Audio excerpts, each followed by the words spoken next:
We're live. What's up, Z-Pack? It's your boy, Dr. Zubin. Welcome to the Z-Dog MD show. Guys, just quick housekeeping. If you haven't subscribed to our show on YouTube yet, what are you thinking? Hit the little subscribe button and the bell next to it that turns on notifications. YouTube's actually pretty good at notifying you. There are lots of ways you can support the show. If you like the stuff that we do, you can subscribe, you can share the videos, you can comment, you can leave a little likey emoji, or you can actually become a Facebook supporter for $4.99 a month, or a YouTube supporter. There's 3 tiers, or support us on Patreon. But the main thing is just share the crap out of these videos. Now, speaking of something shareable, today we're talking about the end of all of us, the robot apocalypse. Not so much, kind of.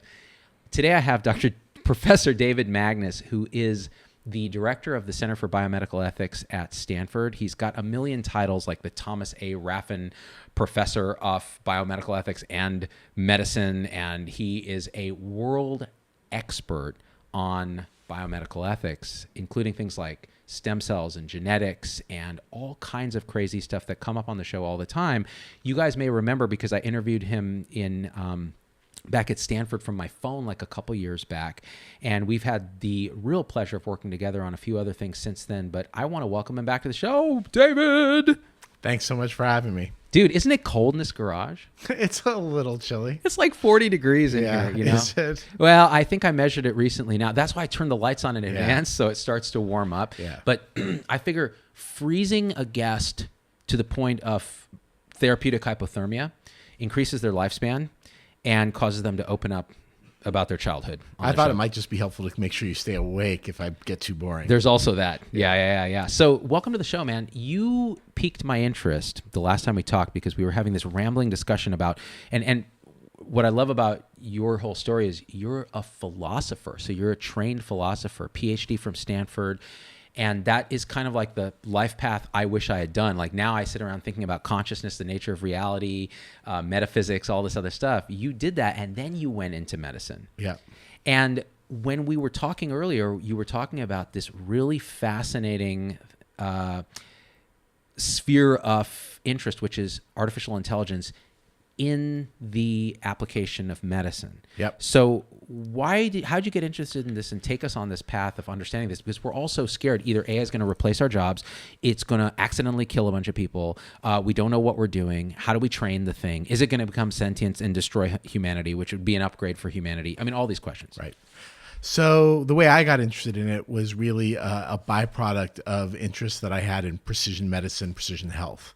So if you're really interested in like trying to do a better job with improving healthcare, which everybody is, and really stopping from the one size fits all, which we currently have, to really be able to tailor treatments a bit more so we know, this drug is great for this patient, but maybe not for this one, and all the other things people are doing around precision medicine. To do that, it's involved the collection of huge amounts of data from electronic health records, genomics data, all kinds of different data, but it's way too much for humans to process. So there's nothing you can do with all that data to really deliver precision medicine unless you use machine learning as a way of doing it. And so that started me thinking about machine learning and data. And then once we started thinking about problems and challenges, initially in genetics and genomics is what some colleagues and I were initially thinking about it. It really started us down this pathway. And I have to say, one of the cool things about Stanford that's not really true of a lot of academic medical centers, we get to interact with a lot of colleagues across a lot of disciplines, and I get to see them at committee meetings and just walking around campus. And so a really, really great bioinformaticist or medical informaticist named Nigam Shah, I knew him, and I also team teach with a great bioinformaticist named Russ Altman. Oh, Russ is a good friend. Yeah. So Russ and I team teach, and Russ is a good friend of mine as well. Russ said, I had some questions about something, self-fulfilling prophecies, which maybe we can talk about. And I wasn't sure if this is something where there's a technical fix for or what. And we started talking he said, talk to Nigam about this. And we started talking to Nigam, and we realized, there's some stuff that needs to be mapped out here that nobody's ever done. So that led to a few of us getting together and writing a paper for New England Journal about the ethical issues in AI. And it wound up And a whole lot of us got interested because of that. And now we've gotten some grants at my center about this, and we're doing a whole bunch of research on this. So it's funny that you're working with Russ, because he was my attending back at Willow Clinic back in the day.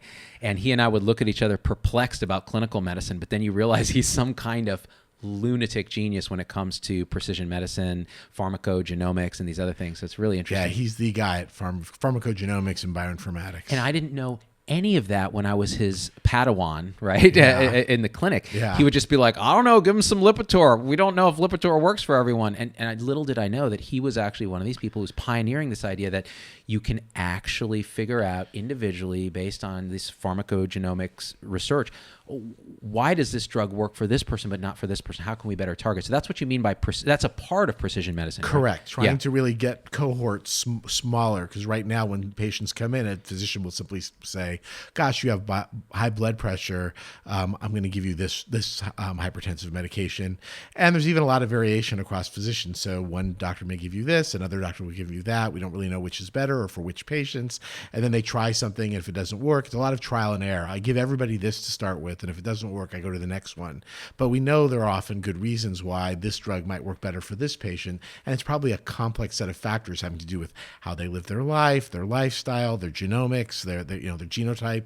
All of these different things all wind up interacting in really complicated ways to mean that they're not going to do as well with this drug as this other patient. And really, AI is the only way that you can actually figure that out, because it's just too complicated. That's what Russ does and his students do, is they develop these very complicated computational methods to really assess huge quantities of data to be able to answer those questions, because there's no way a human can look at that vast amount of data and be able to say anything about, like, this is going to work well for this set of patients and not for that set of patients. And I think what you're saying is actually one of the fundamental pain points for most doctors. Actually, if they're being honest with themselves, we have no idea what we're doing when it comes to the individual patient without sitting and listening. And that's why we need the time to sit and take their story. But even then, we're using human processing. We have limited data. We can't do these big number crunching things. So we say, well, you know what? The only thing I do know is, well, there is some test that we can see, Plavix is going to work for you or it's not. So there's the simplest pharmacogenomics, like a 1-bit answer, yes or no, based on a gene. Right. But the complexity, like you said, of lifestyle versus age and race and ethnicity and maybe diet and all these other things, how they interact, the only way you can figure that out is by taking massive sets of information that are now being gleaned in these EHRs that we hate so much because we become data entry clerks. But can we extract that data, use machine learning, and we're calling that artificial intelligence. It's machine learning, and apply it to actually solving problems. So that's how you started out on this path. Correct. Yeah. And then once I started down that pathway, other people who were working in this field started reaching out. So I've been working with different groups of radiologists who are very keen on this and interested in the topic. Oh, you mean soon to be ex-doctors because they're going to be replaced by computers? I think that's too simple, but we've got a lot of radiologists who are actually developing those technologies. So we've got a lot of radiologists who actually are really at the forefront of developing tools, not just at Stanford, but I've worked some with people at other institutions too, where they're really trying to figure out how to make this stuff work to do a better job, improve efficiency in all kinds of different ways. So my wife is a chest radiologist at Stanford. I don't think you guys have crossed paths, and we have this ongoing bet that AI is going to just replace her. It's going to change what they do, but I don't think it'll replace it. It'll change it in different ways. But it's real. The ways in which it works is really complicated. Just to give a trivial example, and this is one of my favorite examples of the unintended consequences and why you have to really follow through and why we have to study how the actual implementation works. There was a really a great idea, right? So when radiologists are looking at images to detect tumors, they have to look through lots and lots of images before they find one that actually has any tumor in it. So they might have to look at 100 images, only one of which has tumor in it. Well, we can have an algorithm look at that same 100 films, and it's really important that we have 0 false negatives, right? Mm-hmm. We don't want to ever miss a cancer. So it's okay to say we're going to set that at 0, and then it's okay to have a high false positive rate and just say, okay, if it gets the number from 100 to 40, that's going to save a lot of time, because instead of having the radiologist look through 100 images, they'll save time because they're only going to have to look at 40 images. So that seems like a great use of improving efficiency. It seems like a great way to save time by reducing. It turns out it made everything take longer rather than go slower. because the fact that the radiologists knew that the machine learning had said this might have tumor in it changed their behavior to look more carefully at each of the images to try and figure out why the machine learning thought that this was something that had tumor in it. And so instead of going faster, because we're only doing 40 instead of 100, they wound up doing it slower because they took so much longer on each one.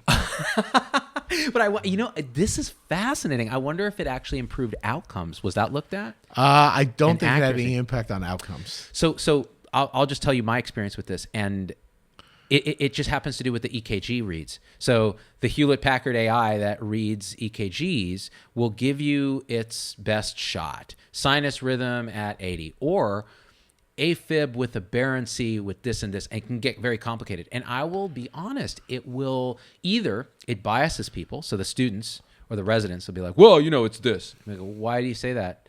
Well, because of the RSR prime and this and that. No, it's because the computer told you that, but it's not right. Or the way I often see it is computers makes this thing, and you're like, and it's exactly what you said about radiology.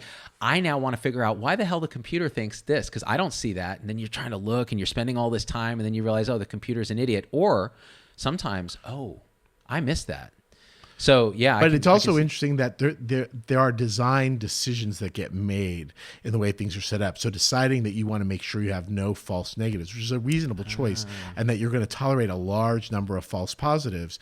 If the radiologist knew that aspect of the design, maybe they wouldn't have worried about it. But they don't. They just know the thing said this. And so the fact that we black box everything really makes it much more challenging, because there is this tendency to reify the results from machine learning or AI.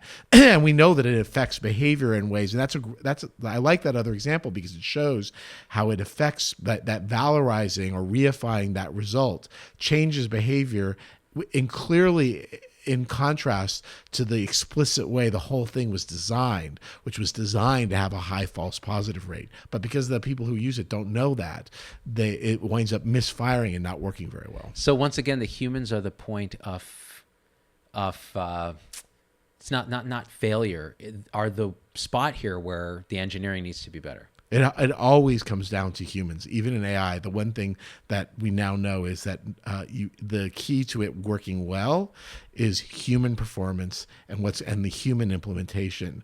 And it helps a lot if they understand and have knowledge of how the black box works. Got it.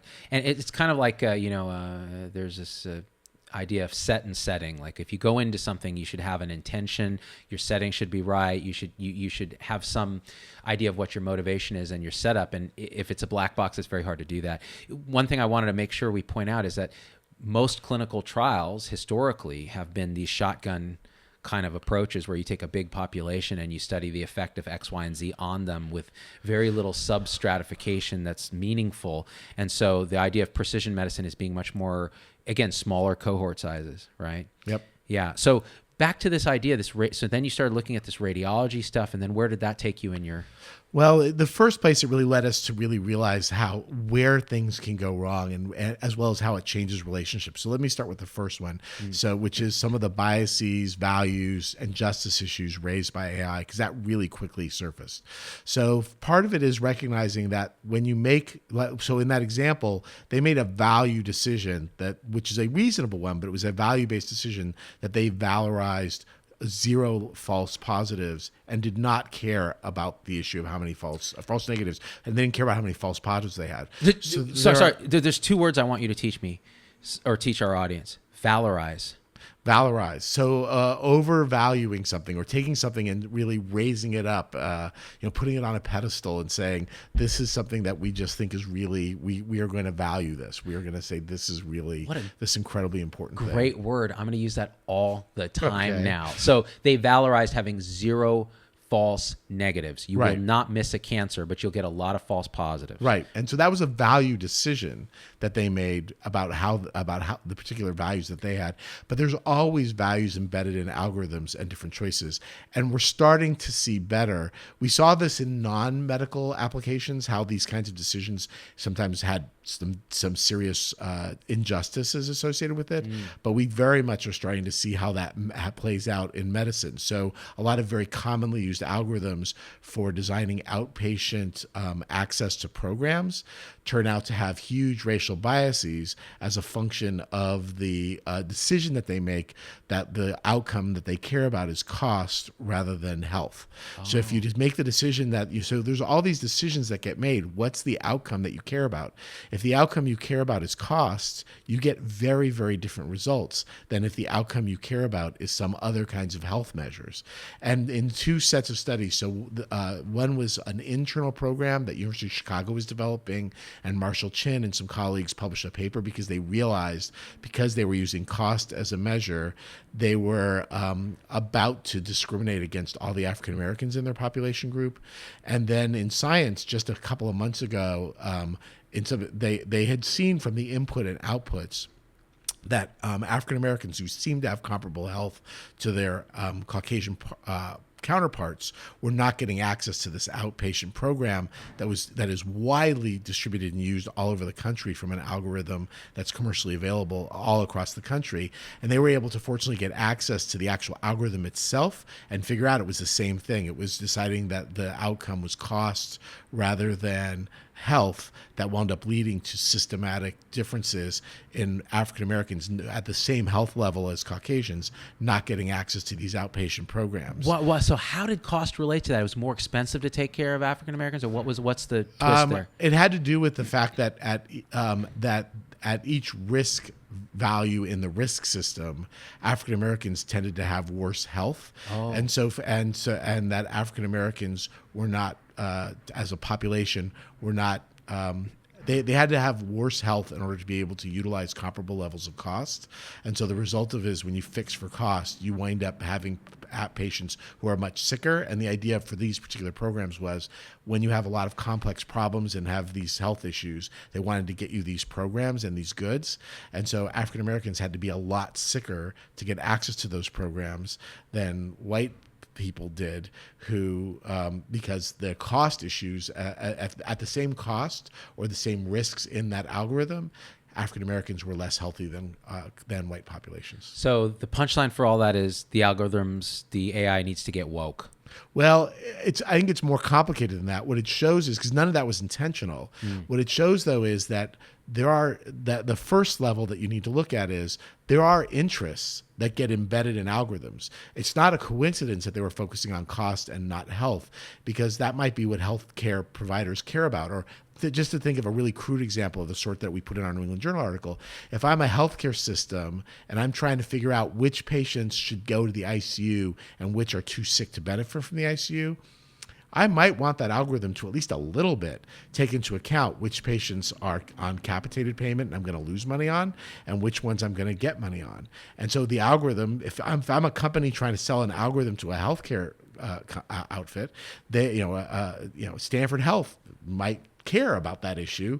The CEO might care about that. I don't know if he does. Maybe they wouldn't. We're an academic medical center, but certainly many healthcare systems would care about that issue because it has a huge impact on the bottom line. And so if you're interested in buying those things, there may not be coherence between the values and interests of the algorithm designers, the interests of the people who purchase it, which are often going to be health systems, and the healthcare providers, the physicians who are actually using things based on it, which are reified and they assume are working really well, and the patients who are actually impacted by that. And so all these different competing interests can matter for how and make differences in terms of how you would design the algorithms. Okay, so much here. The first thing is that second word I wanted you to define for the audience, reify. So it's similar to valorize. It's, again, the idea that there's something about an AI result, and we're doing some work to study this a little bit about how this happens. But think about the tablets that Moses brought down. You don't say, well, gosh, those are interesting. Let's talk about it. Maybe we should have a committee and decide which of those things are really right. And there's a tendency when there are certain kinds of results where they're valorized, where people say this is really clearly the machine says it's this. Where you reify it, you actually turn it into something that's like it's like Moses. It's real. Moses said this. Yeah. It's it's in the Bible. Look it up. And where it turns into something that has more authority. And so when it's reified, it really has all this authority that it may not really deserve or be justified in having. And then relating to that, but before I say that, I got to read one comment here because we're live on Facebook. Bertrand Bem. Dr. Magnus, outstanding teacher and communicator, major reason I ended up in palliative medicine. Shout out from one of his former students, Grinnell days. How about that? Oh, wow. Isn't that crazy? A long time ago. That's awesome, man. So now back to this. Of course, if you're optimizing algorithms, and this is really what this is. It's not like it's some intelligence or some consciousness that's guiding us. It's an algorithm that we designed with information inputs, and we valorize certain things, right. And then the data that comes out, we have to decide, are we going to reify it and make it this solid thing, or should we question it like you did, where you said, wait, no, actually, depending on what you value here, the outcomes are going to be different. For example, EHR, it's really and I'll simplify it, it's a cash register. That's what we valorized for health systems. That's exactly right.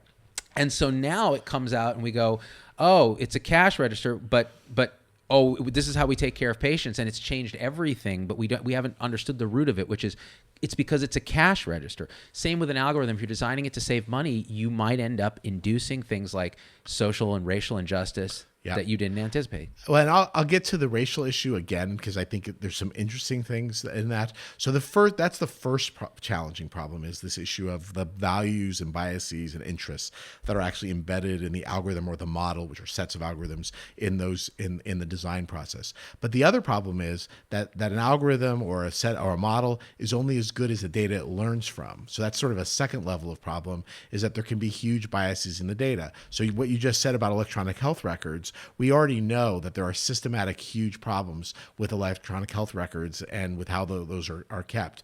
And if you're using something within a healthcare system, you have other kinds of biases because some patients might be getting their care elsewhere, and so it's not in the EHR, while others get all their care from you. And there might even be systematic differences between those groups of patients, so that again leads to biases in this.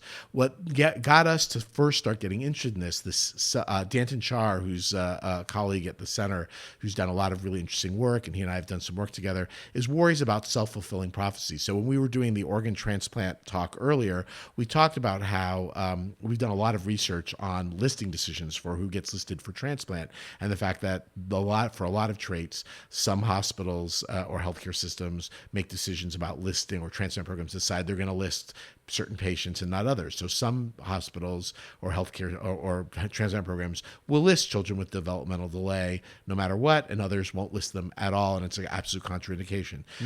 Some will list patients who are undocumented immigrants. For others, it's an absolute contraindication. And there's a whole range of things like that. But the issue is when the machine learning is learning about outcomes and making predictions about outcomes, it doesn't care whether the outcomes are a function of their underlying nature of their condition or a function of decisions and biases by the clinician's behavior. So if you decide, developmentally delayed kids, we're not going to list them for transplant, which a lot of programs do. We're not going to give them ECMO, which a lot of programs do. We're not going to give them surgery when they have heart problems, which a lot of programs do. Then machine learning will quickly see that, gosh, if you're a developmentally delayed kid, you have terrible outcomes. Now, those outcomes are a function of the decisions that are made, but it will reinforce those biases and decisions because it's going to tell you, yeah, you were right not to do this because, boy, these kids have terrible outcomes. They die all the time. Anytime they have like any heart problem, they die, or liver dysfunction, they often wind up dying. This happens. And again, that reification process, now you think, well, now we know we were right in the first place, but all it is a mirror, right? It's just all it's doing is holding up a mirror to you, but now you're thinking, well, clearly this is right because the mirror says this, but all it's done is mirror the biases that you had. If we looked at everything we do in medicine through that lens, we would find horrible things, horrible distortions of truth that are based exactly on what you're saying, which can be summarized simply as garbage in, garbage out. Yep, that's exactly right. Yeah. And you're right that there are people who are really interested in this problem in the AI field trying to say, well, this is a huge problem, but maybe AI can help be a solution to it. So there are people trying to figure out ways in which it can help make the problem better. But if you don't do it in the right way, it can make the problem worse. Not because it says something different from what it was saying before, because the bias was there in the first place. But again, that process of valorization or reification of those biases make them reinforced and make it easier to maintain that prejudice rather than question it, because after all, now we know the machine learning says these kids don't do well. Oh, man. So again, it's never as simple as just a robot apocalypse to help us or take our jobs away or make things better. That's for sure. Because it's based on human. I think the term error isn't quite right. This is human data, human programming, human design. And biases. So Yeah. people have biases, they have prejudices, they have interests, they have values. So it's important to recognize that all of those things are embedded in our data, and our data can only be as good as as all of those things. Our outcomes from machine learning is only as good as the data that it comes from. Yeah. So we've got issues with the design, we've got issues with the data because of those kinds of problems and biases in the data. Another problem with the data is that it's skewed in terms of population. So that Science article I mentioned earlier, where they showed that African Americans were not getting access to these programs when they were similarly as sick as white patients. It's also worth noting that one of the challenges with that data, in addition to the cost instead of health issue, was just the sheer number. So the number of people in that, it's like most of that data were people of European ancestry. And this is another huge problem, especially when you're thinking about machine learning and the application to precision medicine. A handful of years ago, maybe about 6 or 7 years ago now, Carlos Bustamante at Stanford did a study, and at that time, 99% of all genome-wide association studies were people of European ancestry. It's gotten a little bit better since then, but the last study that was done by Malia Fullerton and Alice Popejoy showed it was a little better, but it was mostly a little better because in China and in Japan, they started doing GWAS studies. And so there's a lot of genome-wide association studies of Asian people in those countries, not in the U.S. But in the U.S., it was still around 97, 98% people of European ancestry when she did that study a few years ago. So the data is almost all Europeans, which makes it very, very difficult to say anything about people from these minority populations, and it's much more liable to errors because of that. So that's another bias in our data, just because the data tends to be often from white people, and often educated, affluent white people, and so you have very biased data. So what about the gender bias? Is there a predominance in males in this? There are other biases related to gender. So Londa Schiebinger and some other folks are doing some work on that and about ways in which machine learning systematically biases. Again, I think a lot of those are related to the other problem of reinforcing existing biases rather than just biases in the data, though there's some of those biases in the data. But the racial and ethnic disparities and socioeconomic disparities in the quality of the data and who's even represented in the data is, I think, a huge, huge systematic problem. It's a problem for women in some clinical trial data, for example, and learning from that as well. But all of these are biases in the data that can also make things go afoul. But what's also really interesting is this is the hardest one. There's also going to be problems as a result of things that are not biased; they're actually accurate. But again, our machine learning is a mirror ultimately on what is in our data, and our data about outcomes when it comes to health also reflects an unjust society. So there's a huge health wealth gradient in our society. So people who are poorer don't live as long. Their outcomes are worse. So they don't generally do as well. People who are and there are similar disparities in excess death in minority populations, even fixing for socioeconomic status. If you're African American, you're not as likely to live as long as a person who's white, and you're more likely to have certain systematic health problems. So, but that's going to all be captured in the data. So if you do something very laudable, so a project that some folks at Hopkins did, so Sarah Alcorn at Hopkins developed a really nice model, a set of algorithms for doing a much better job than humans do at predicting like which patients are going to benefit from more aggressive palliative radiation. So when patients show up and they're sick and they're dying from cancer, some of those patients are going to die within a matter of months. Some can live for up to a year if you give them some radiation. Others, if you're a little more aggressive with the radiation, can actually live for several years. But clinicians are abysmal at predicting who belongs in which pot. And so but with all that huge amount of data, it seems like you ought to be able to figure this out. And so Sarah Alcorn, several people are working on that. There's people at Stanford working on it, but Sarah Alcorn, I think, was the first to publish on it. So they figured out they designed some algorithms that essentially look at huge amounts of data that actually predicts pretty well which patients are going to die within 6 months, which are going to live for a year, which are going to live for a few years. So you can then dose accordingly for the amount of radiation you give to those different populations. But if those populations fit within what we know about almost every other morbidity and mortality in the population at large, you would guess that the people who are more likely to die sooner are more likely to be poor and African American. And if you're white, you're more likely, not that everybody will, but you're more likely to fall into the group that will benefit from this. And that's a really hard one because it means, again, it's going to reinforce those existing inequalities. Again, it's just holding up a mirror, but now it seems like, gosh, there's a justification to those inequalities, but it's really just reflecting racial problems and biases, deeper, longer term, longer term problems in our society.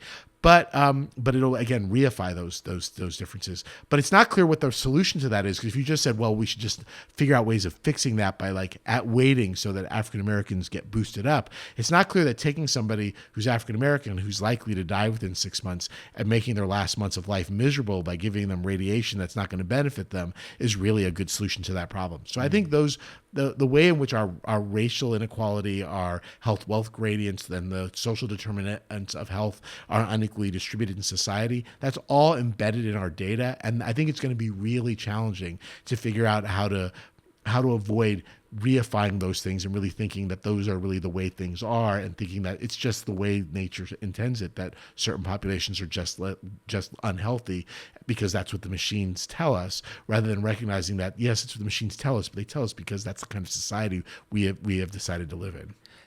That is a fascinating analysis of this that most people don't think about. And I think there's a lot in medicine that kind of shows up like that. Well, the data says this, but why? Why does it say that? It's reflective of a deeper issue that we're not seeing, or we refuse to see. In this country in general, we tend to medicalize our social problems. And so we see them in the medical environment, right? And there was just recently a survey done by the Commonwealth Fund talking about primary care coordination, right? And we do abysmal compared to the rest of the world. And it's just, in like, for example, in England, they can prescribe social stuff. Yeah, but interestingly, the health wealth gradient exists in the UK just as it does in the US. What about the rest of Europe? True too? Yeah, as far as I know, the health wealth gradient is something that's a persistent problem in a lot of countries. So it varies a little bit on its slope, but it's there. Okay, well, that's encouraging. It means we're all in the same boat. We need to solve the same problem, right? And the other question I wanted to relate to that is, so vaccines. So one of the common anti-vax arguments is, well, there's not a one-size-fits-all, and you just don't know how it's going to affect my child, and so I should be able to refuse. How do you think about this? And does AI have a role in future vaccine research, or in looking at patterns of... See, the problem is even confirming, because the data is terrible. Vaccine injury, what does that mean? The registry is nonsense. Talk about that. Yeah, I think that would be very hard. I can imagine. I mean, the data problems are going to be very large with being able to tackle that. I don't really know much about the people who are working on AI in that area. Right. So there may be people who are trying to figure out how to use the data that exists and developing tools for being able to better predict. But I have to say, I have a very public health perspective on that, so it's hard to see why we wouldn't. I mean, at its core, given the National Academy of Medicine's multiple reports that have not only said definitively there's no evidence that this really causes harm at a population level, but is a significant risk factor, but that the evidence is clear enough that there is no. The National Academy actually didn't just say that we now know this. They said we now know this well enough. There's enough data that there's really no reason to study this anymore. And so if the National Academy says that, and that doesn't persuade people, then this is not really persuadable. It's just this is that's exactly it. I'm with you on that. It's interesting because it's almost unethical in my mind to continue studying something that's already been so firmly disproven. Yeah, I think that's right. Because you're taking resources away. Can you quickly, just for my sake, define the difference between morality and ethics? So ethics is the study, in a way, is the systematic study of morality and other things. But it's really, if you think of ethics, it's a field. It's the difference between physics and riding a bike. So, when you ride a bike, you don't really have to understand the forces involved, but physics are the people who study that. So ethics is essentially the field of the study of that morality and being able to, and the articulation of the forces that are involved in doing that. So people may not be aware of it. When they make an argument, they're probably not thinking, oh, this is a consequentialist argument, and they're probably not aware of the fact that part of the reason why they and the person they're arguing with are not able to reach agreement is because their assumption is a consequentialist set of of ethical framework, and the person they're arguing with is fundamentally deontological, and so they can't see that's not going to go anywhere because their fundamental approach to how they think about ethical problems are not the same.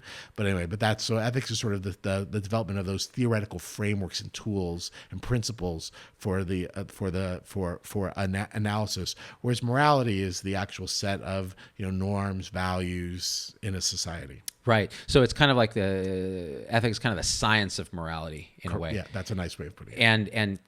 And can I ask you something else? So you're a philosopher by training. Do you think modern philosophy has kind of gone off the rails in terms of the original intent of philosophy, like the Greeks and these others? They were trying to figure out, how do we live a good life? Yeah, you're going to get me in trouble with my colleagues. So, excellent. Yes, I think philosophy has gone deeply off the rails. I think I value my background in philosophy, and it's very near and dear to my heart, not only because I have a PhD in it and obviously thought enough of it to do that, and I also was a professor and taught it for many years, but also because my father was a philosophy professor, and so so obviously this is something that's very near and dear to my heart. But there is a funny dehistoricizing of our field, where when you go back and look at our great figures from the past, whether it's Aristotle or Kant or Locke or Hume or all these other figures, they have to draw an artificial cleavage that none of those scholars would have or thinkers would have recognized between the sort of pure philosophical and then the other parts where you say, well, that's just where they're doing science, or this is where they're doing something else. They would not have recognized those distinctions. And so if you look at the history of philosophy, it's the history of people who were deeply ingrained in, yes, some of the issues and matters that philosophy still addresses, but also with other kinds of matters that are practical issues of the day. Kant, people think of Kant as this very abstract theorizer, but he's the one who figured out that the Milky Way was a galaxy, that we were a spiral galaxy looking at it from a certain angle. He did work in astronomy. And all these figures were very involved in applying all the things that they did to practical issues and problems. And somewhere in the 20th century, philosophy started moving further and further away from that and becoming something a little bit more specialized. And while the skills that you can get from a background in philosophy are incredibly valuable, and I cherish them all the time, even in the clinical work I do in the hospital, I value the skills and abilities and knowledge that I gained from my background in philosophy.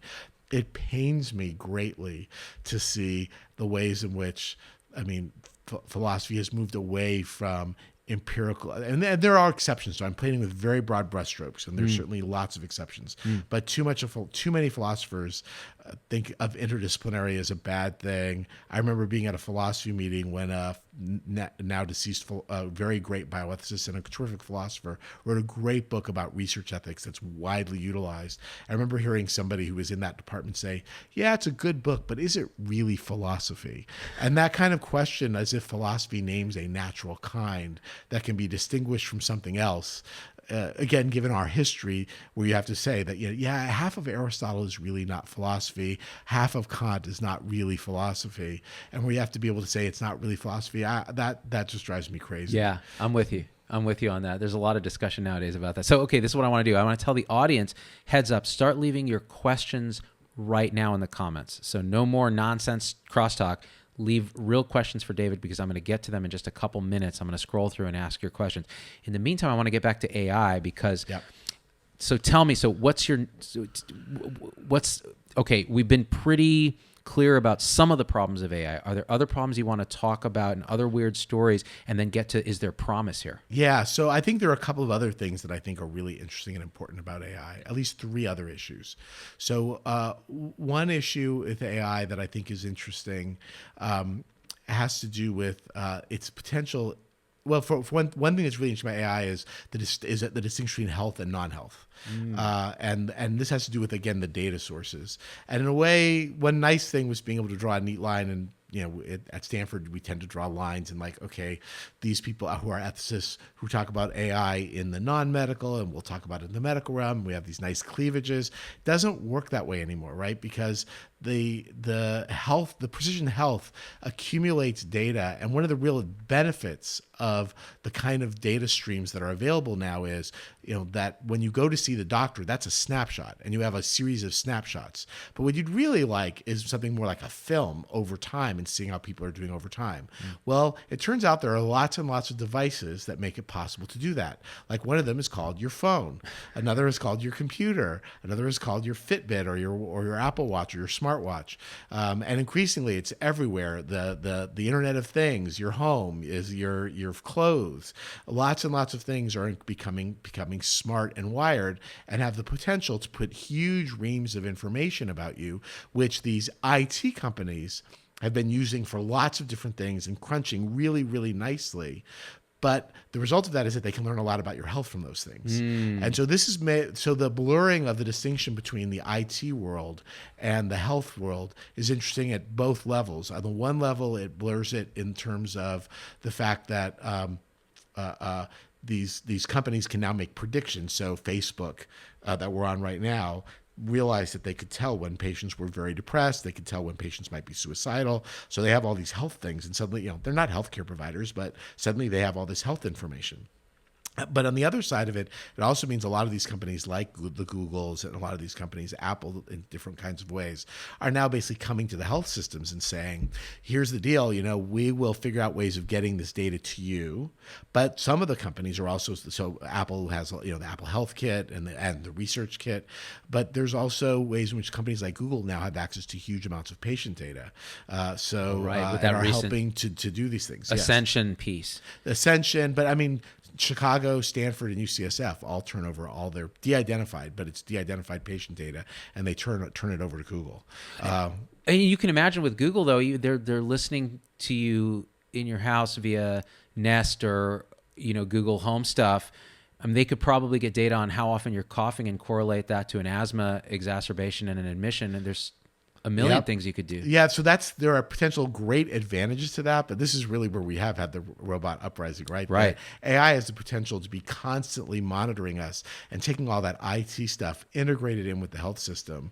It could be a lot better. It could also be a lot worse. It could be a lot more problematic. And then there's just worries about how people don't really know much about it and trying to figure out the data privacy issues. It's very challenging to think about all these kinds of relationships. And what does it mean to de-identify data? Like if we're going to send all of our patient data to Google, so Chicago, when they did that, they left in some information about when the patients were at the hospital. And of course, since Google has all this other information about them from things like their phones, they might be able to tell then who that is and who has which patient is which. And then, so there's currently litigation against Chicago for turning over their data for Google and not being careful enough in terms of their de-identification.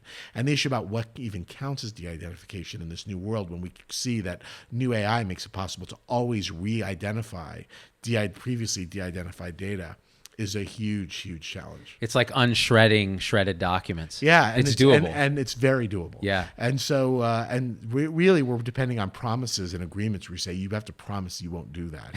And that's really our protection. Right. And so, anyway, so I think there's a whole set of issues there. The other thing at a deeper level that I think is really interesting is... So, by the way, so like a Samsung TV, it's listening to us all the time. Our Apple device is listening to us. Everything is our whole lives. It's sort of analogous to the microbiome. We're just data clouds that are now potentially available, and that's great from a health perspective because again, move away from the snapshot. We could do a lot more with this. We can get better precision health this way. It's both precision and holistic at the same time. You're seeing a big picture and a micro unique. But it's a little scary because now, I mean, yeah. Wait, before I let you go on this, where do you sit in all this? Are you a dataist? Do you think there should be free flow of data? Is that as the new religion, or do you think we still cling to the ideology of privacy and individualism? And that is a great segue into my next point. Excellent. Which is No formal training. I think the problem is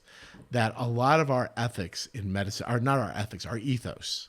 The ethos of medicine, from the Hippocratic tradition until later, and in the 20th century, really Ed Pellegrino, David Tomasimo, these really greats and pioneers of modern medical ethics, really building on that Hippocratic tradition, was really built on an ethic of the patient-physician relationship. So a lot of our ethos really comes down to that relationship between an individual physician and an individual patient. The sacred relationship. Sacred relationship. Yes. The covenant. Yes. It's a covenant between an individual physician and an individual patient that creates a fiduciary set of obligations and duties between the physician and the patient. So informed consent, confidentiality, goes back to the Hippocratic Oath. I promise to keep all the things that I am told in confidence. That Hippocrates wrote that. So for literally thousands of years, it's been a covenantal relationship, and our whole ethos of medicine and medical care is built on that dyadic relationship between a patient and a physician, and it is completely and irrevocably not a reality anymore. Patients do not have a one-on-one relationship with physicians anymore. The AI makes it more present because now you're talking to a physician and, by the way, a set of algorithms that it might be telling them what to do. But it's been true for a while, and so this is something that may be helpful to get the camel's nose in the tent to really recognize the reality that what we really have now is a relationship between a population and a community of patients and a health system. And that it's right because the health system decides what's on the formulary. The health systems might set pathways. The loss of physician autonomy, often that produces better outcomes, has been happening for a long time. And it's just, and I think this causes moral distress, both for patients and for physicians, because they still have that picture of that covenantal relationship and an ethos built around that, and then recognizing all the ways in which, and there's some people who've been studying that, recognizing that, gosh, you mean my physician doesn't get just to pick what I do? They're influenced by this, and their system says that, and the algorithm says this, and the pathway says that, and the formulary says this other thing. That shocks patients when they realize that physicians don't have that kind of power. I think it's distressing for physicians as they lose that power because there's these set of expectations about who they are and what their role is, and they recognize that doesn't always work. And of course, especially in the inpatient setting, it's really all about healthcare teams and people working, and even for things that are maybe the most seen as dyadic, the surgeon and the patient. We're supposed to ignore the anesthesiologist in the room, and what about the co-patient hospitalist manager who's actually going to really be dealing with all the fallout from everything that we kind of pretend doesn't even really exist. The OR tech, the nurses in PACU, the nurses on the floor, the respiratory therapist, the dietitian, exactly, the housekeeper. All of that plays. Okay, I want you to continue down this line because this, to me, is the central premise of how do we build a health 3.0 that is empowered by those old covenantal days of relationship and looking at the unique patient, but also takes into account that we are now a system and somehow emerges something that's bigger than the sum of its parts. Yeah. Because what you said about the moral distress, it's because we're stuck in this idea too, that this is how it is. It's a doctor and a patient. It's a nurse and a patient. Nurses critically think and they do this. But like you said, when done correctly, some of these algorithms improve outcomes. Yep. The systems improve outcomes. I'm going to say this and I'm going to get in a shit ton of trouble. I would much rather be seen at a multi-specialty integrated sort of entity that uses technology than by a one-off single person who's divorced from any other network. Me too. Yeah. But it also goes to the heart of also the learning health system, right? The idea that that every patient is also a subject, and the fact that we're going to learn from their data, and that their data becomes, in a sense, a public good that the AI can then learn from, and that we then learn more to really make the health system better. But that means that there are actually duties and obligations that the patients have to contribute to knowledge and to allow to operate in a certain way. But right now, we don't have an ethos for what that looks like for a learning health system, for this kind of relationship between a community. There's some work that's being done on this and laying out like what it might mean in terms of like what governance would look like and how that might reassure people, making sure that people know that they're going into that when they choose to be part of that, but really creating an ethos around that and say, look, we're not going to worry as much. So this goes back to your issue about data and privacy. We may not be able to worry quite as much about privacy. We'll put in protections to make sure you aren't harmed in certain kinds of ways. And we want to have as much consent as we can. But what really you're trading off those things against other important values that we care about as well, like better healthcare or learning more so that we can provide better healthcare in the future, and so that not just you but also future generations continue to get better healthcare and we can continue to improve medicine. And those things trade off against each other. One of the things that's really frustrating is because of that initial view of that ethos, we've just decided that when there are trade-offs between different things that people value, certain of those values automatically trump, like informed consent automatically trumps the value of the research getting done. We did some studies a few years ago where in the arena of comparative effectiveness and even for randomization, when we actually asked people, look, if it's too hard to do these studies, if you have to have informed consent of everybody about everything, are you willing to sort of have lower levels of consent? Are you willing to have like broad notification or even no consent? Are you willing to sort of drop the consent standards to make it possible to learn the answers about what drug really works best when we don't know which one really works best? And we found the majority of patients said, yeah, I'm willing to trade off that way. And so there's John Lantos wrote an editorial in Annals accompanying our article where he said, maybe if in the name of respecting patients and patient autonomy, we're going to make decisions about what limitations we're going to place. Maybe we ought to ask the patients first before we actually just decide that we're going to respect for them means autonomy. Autonomy means informed consent automatically trumps. So this gets back to the central thing: philosophy applied, ethics applied to the actual problem at hand. So in this case, it turns out this is not an intuitive answer to this, because we would, in our paternalistic wisdom, would have assumed that informed consent would have been. And the thing is, I've had people, we've done episodes on non-clear informed consent for pelvic exams under anesthesia, for example. Right. And this becomes a very emotional issue, particularly for survivors of sexual trauma and those kind of things. For sure. Yeah, to have like a crew of people come in without specifically naming them and so on. But then in this case, it's kind of the way I kind of like to conceptualize it is, you're going to an academic center and oftentimes you sign away, I'm willing to see residents, medical students, et cetera, for the training, for the future, for learning, for knowledge. Same thing goes with your data. Yep. Yeah. I think that's right. So some colleagues and I in radiology and in bioinformatics, medical informatics, have argued that we should really see things like imaging, that the images that are in the data record, and thinking about these sorts of things, they really become public goods, right? Because patients come in to get healthcare, and they get healthcare. They get what they came in for, but then they've got this data that's left behind. And physicians get reimbursed to provide that healthcare. So who really owns that leftover data? It's really the institutions have an obligation to be good stewards of that resource, but it's ultimately we think it should be seen of as a public good that can't be sold. It's not something to be sold and made benefit of the hospital and health system, though there are many health systems thinking of it that way and selling this data, right?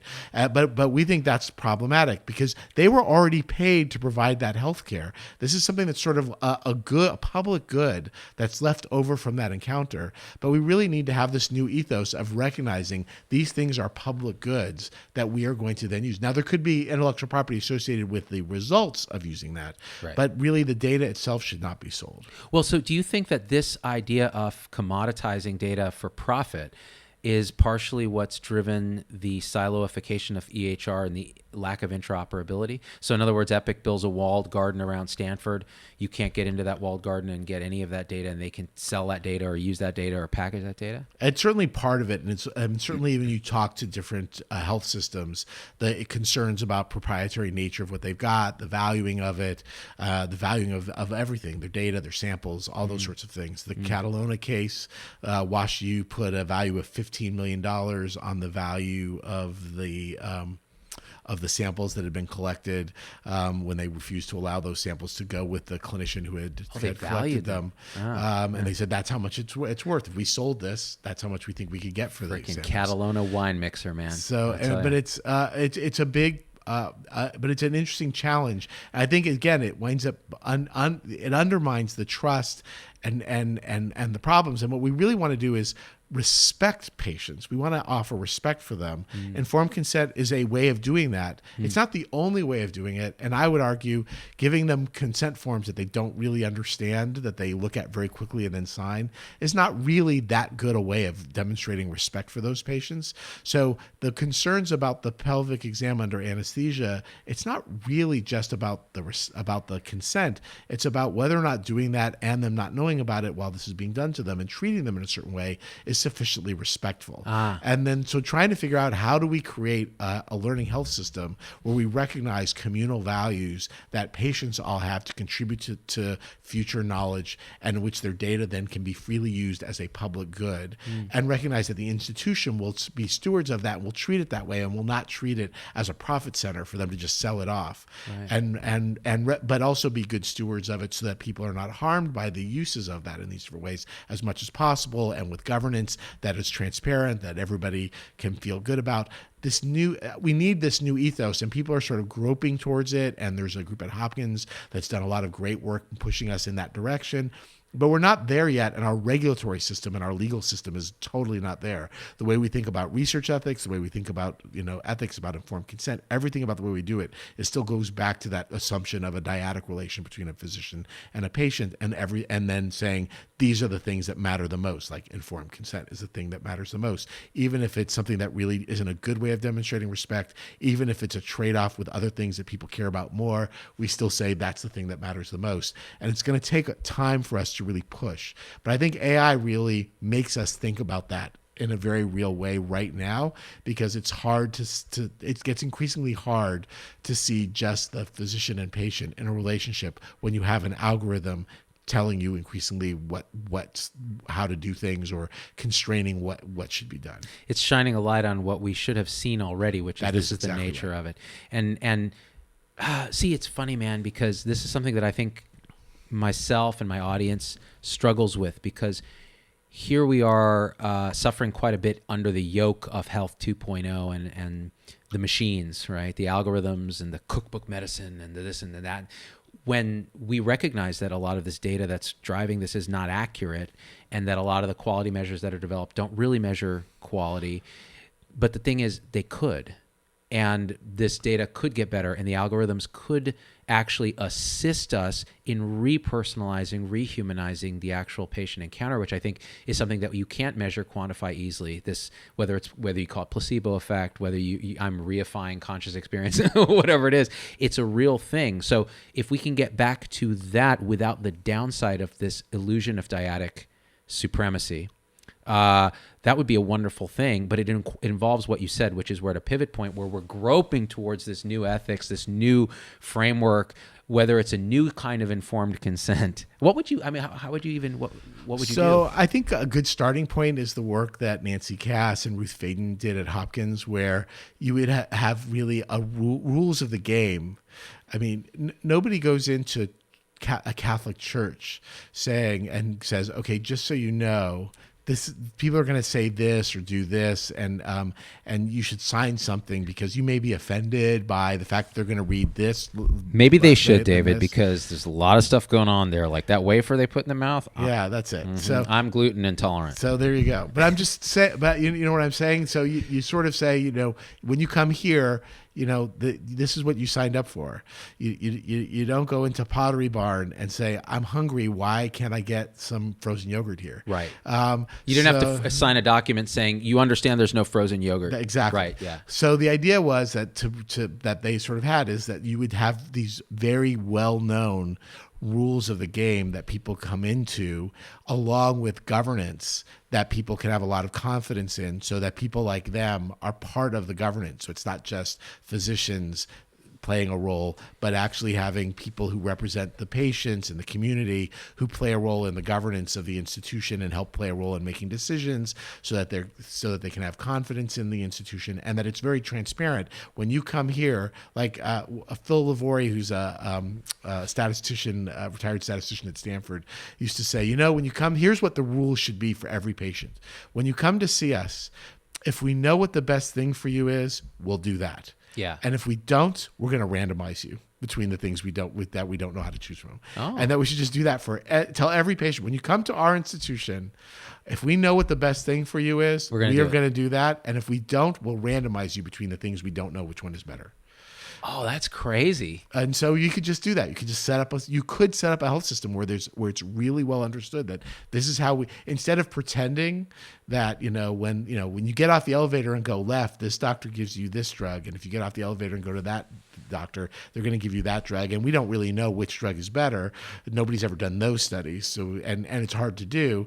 Instead of pretending that your doctor really knows best for you and is exercising this individual judgment for you in the absence of any data, let's collect the data and answer that question. And I think this is one other really important thing to note about AI. And I think this is maybe the most important thing to really say about it, which is at the end of the day, machine learning with big data is still just really big observational studies, which means they have all the limits that observational studies have. Which I've talked about in terms of nutritional studies. It's all this bias that you can't figure out correlation, causality. Exactly. Yeah. My favorite example at Pittsburgh, and it's not clear why this happened this way, but they wanted to know which patients were likely to have problems and need to be and have significant health problems and need hospitalization if they got the flu, and which of their patients did. And they had an AI run through all their data, and the data came back and was very, very clear. If you have asthma, you are less likely to be hospitalized for if you have flu and upper respiratory problems than if you do not have asthma.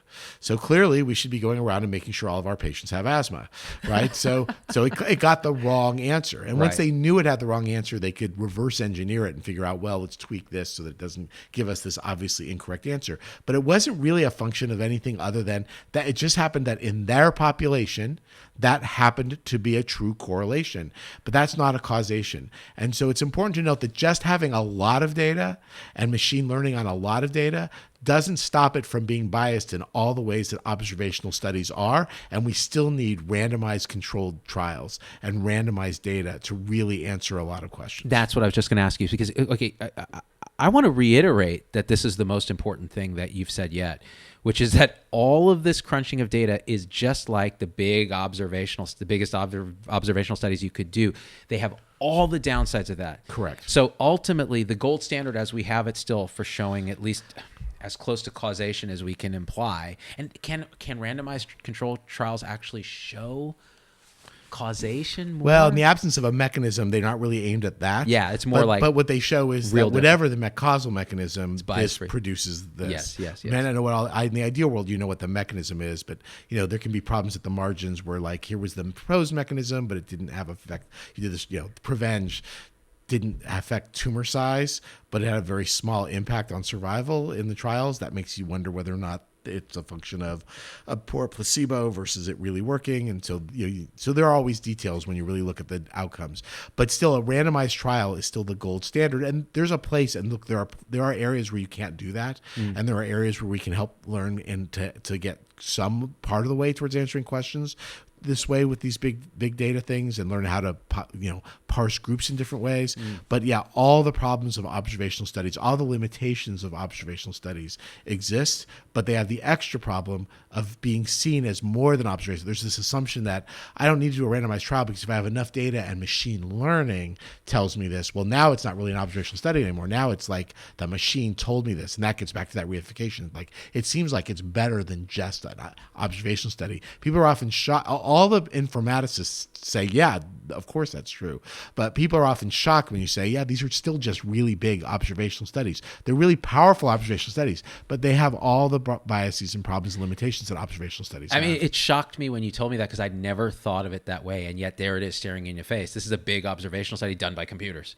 or crunched by computers or analyzed by computers, which is how we do observational studies anyways now. Right. So it's no different than that, which means it has those limitations. So we have to factor that in before we reify the answers, and we should not valorize that data without looking at the... Look, see, I can learn, David Magnus. This is great. Very impressive. This is literally... I'm going to turn you into a philosopher. You know what? Do I have to pay for the credits? Because...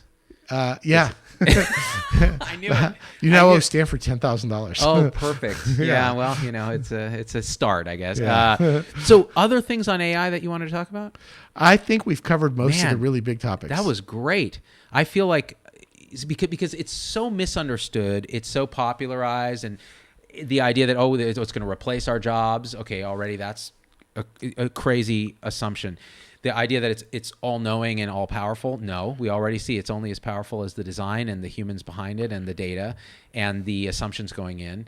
And the idea that that our old way of thinking clashes with the new reality, which is that we live in this dyadic world where it's a doctor and a patient in a sacred, unperturbable relationship. That has almost probably never been the case. Except maybe in the voodoo shaman maybe days. Hippocrates had that relationship. He might have with had his that patients. because he was Hippocrates. That's how I like to call him, because he's there probably wasn't a lot they could do. That's also So, true. when there Bleed, wasn't a not lot- bleed. Leeches, not leeches. Yeah, that's it. That was it. And this idea that we need to transcend that while including this human element that's at the heart of it that we didn't talk much about today because we're focusing on AI, but that is the heart of it, which is why I think philosophy is such a useful study. Because it's not just a study of mind and the study of it's a study of human beings trying to live the best life they can, ultimately, historically. I was sitting right here with this guy, Donald Hoffman, who's a cognitive science professor at UC Irvine, and we talked about the nature of reality for 2 hours. And I thought, no one's going to watch this. I'm the only one interested in this. And surprisingly, it's already got like 150,000 views on YouTube, which is hard to do on YouTube. And it's because people actually care about philosophy that affects their understanding of their place in the world too. And I think this idea of data and patience and your place in the world, you want to find a sense of purpose. And you go into a hospital that's a learnocracy, because I think that's what you described. It's this idea that, hey, I'll tell you what, if we know what we're going to do for you, we're going to do the ethical thing and do that. If we don't, we're going to randomize you to two possibilities that we just don't know which is better. And we're going to learn from that, and you're going to give this general consent that that's okay, that data is okay. I think we should also be promising patients we're not going to sell and commoditize your data. Agree. It's a public good. It's a public good.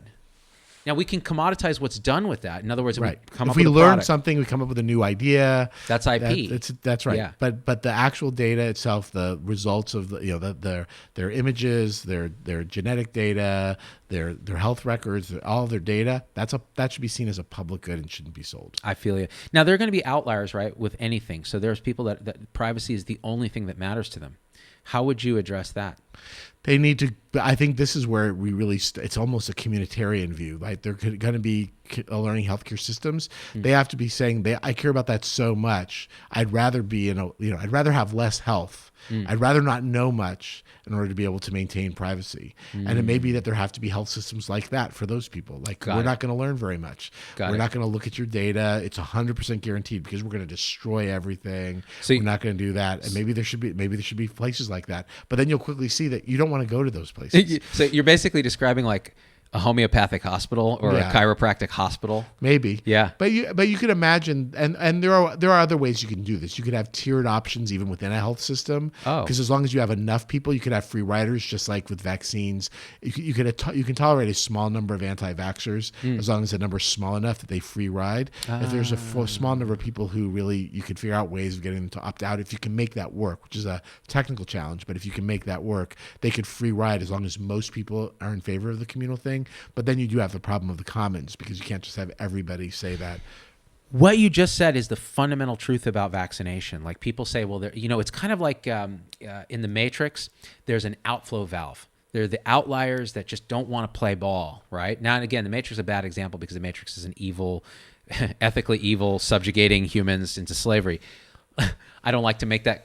That's probably the worst analogy to the public health apparatus that encourages vaccination, but I'm going to make it anyways. But why not, right? Just to go on, I'm going to double down on this. So, you have a valve where every now and again people can escape and say, you know what, I'm okay, but they don't disrupt the matrix. They don't destroy the matrix.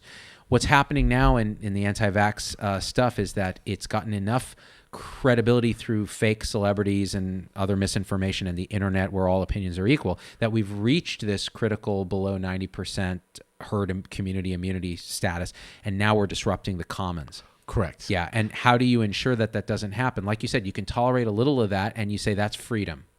You tolerate a lot of it, and now it's a bunch of people yelling fire in a theater, and the theater burning down. Right. Because No, it's you can tolerate a certain amount of free riders, but the problem of the commons is if you set up a situation where you require everybody to, or most people to act in a good way, but people see a little bit of benefit for them to taking advantage of that. Well, then if everybody reasons the same way, then you have a disaster, right? That is. Whoops, sorry. Oh, no that problem. Is the problem of the commons. That is.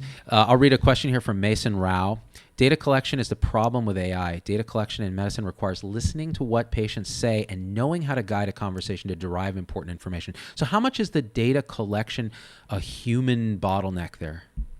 So that's interesting. So there are different kinds of data and a lot of very different AI applications. And I think one thing we didn't talk about very much is the difference that raise somewhat different issues between predictive analytics, which raise especially troubling issues with some of the biases that we were talking about, where you're looking at like who's likely to benefit from interventions, who's going to benefit from this. So there's the predictive analytics on the one hand versus the diagnostics, uses of images and those sorts of things.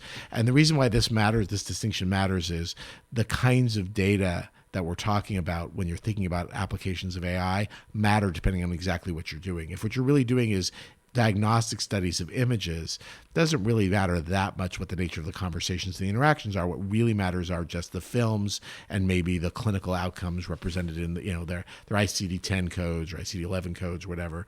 That's all that's going to matter for being able to for AI to really be able to run, and a bunch of variables that are demographic and other sorts of things. But that may be all they really need to be able to do those sorts of things. Predictive analytics, that gets more complicated, and you might need larger data sets for predictive analytics. Mm-hmm. And so even there you can use some of the lab findings and other sorts of things, but what do you do about the things that are in the progress notes that physicians write? Those are really challenging because those are quite idiosyncratic in that's format the thing, right? And writing. So there's a lot of stuff being done with natural language processing to try and data mine from those kinds of things. Right. But again, it's not the conversation itself that people are using for this. It's what's written in the chart that the natural language processing would be going in and collecting out of there. Because you could have the best conversation with a clinician in the world and they could understand everything, but if they don't document it very well in the chart, it's not going to be reflected in the data that the AI can learn from. It gets to an interesting question if we're Google Glassing or Siriing every conversation, and your phone's listening to the conversation and converting it into a data file that then can be crunched by computers through NLP and figured out, can you extract real kernels of wisdom for there, or is it a privacy violation? Again, if you're in this commons where you're like, this is a learnocracy, and you're allowing this data not to be used against you, because that's the other thing. People worry about their insurance, pre-existing conditions. They worry about health, life insurance. Those kind of things are employment, right? So they find out, like I did 23andMe, found out I have 2 clotting disorders. I have factor V Leiden and prothrombin 20210A, both of which, according to the white European Caucasian data that they have, which I am none of those things, right. I have a 75% lifetime risk having both alleles, heterozygous, of having a clot. Now, I tell that to a life insurance. Luckily, I have term life insurance. It's going to run out when I'm 50, but they're going to be like, no. And as a pre-existing condition, if they believe that data, which is obviously flawed too, because I don't really have a family history of clot, they're going to say no. And I would be very nervous about that kind of data, especially because you're not part of the original population. Yeah. But I'm still nervous about there's a big difference between using Mendelian traits and complex traits in any kind of predictions that you're doing here. And in a way, that's what makes predictive analytics so complicated. Yeah. Is that they're looking at complex traits. And I don't know. Are you saying they did a Punnett square with me and did some Mendelian nonsense and said 75%? Yes, that's what I'm saying. So there was a great GAO report about consumer genomics like 23andMe and these other companies, that said, look, if you really want the best that we can do right now for complex traits, get your DNA, get your family history, throw away the DNA, and base everything on the family history. That's literally in the GAO report. And I actually believe that. I believe that to a large degree. That's fascinating. Man, you have taken us on quite a ride, David Magnus. Like, been fun. This is how long we go so far? We're about an hour and 13 minutes. Hour and 13 minutes. That's a lot of philosophizing, ethicizing, and I'm very sad. I put people to sleep all over the world. Dude, you wait. Well, you got me woke, David Magnus. We got to come back and we have to talk about a few other things too, because we have to talk about wine, because this is you guys don't think that I'm serious. David is an expert in the sort of metaphysics of wine. And I can't wait to talk to you about that. And there's a million other things. You're a specialist in, again, the ethics of genetics, stem cells, all kinds of things that are hot button topics. I'd love, if you're cool with it, for you to come back on and talk about that stuff. Happy to. That's awesome. And to the Z-Pack, I got to say this. If you're on YouTube, please subscribe. If you feel like supporting the show, support us. Everyone who sent us stars on Facebook, thank you so much. We're going to unleash the Kraken. So this is a game we play. There's a little goal tracker. If we reach 100,000 stars, it's like a penny a star. I unleash the Kraken. And do you know what that is? No idea. I'm going to reveal it right now because you're here, David. Hold on. Just hold on.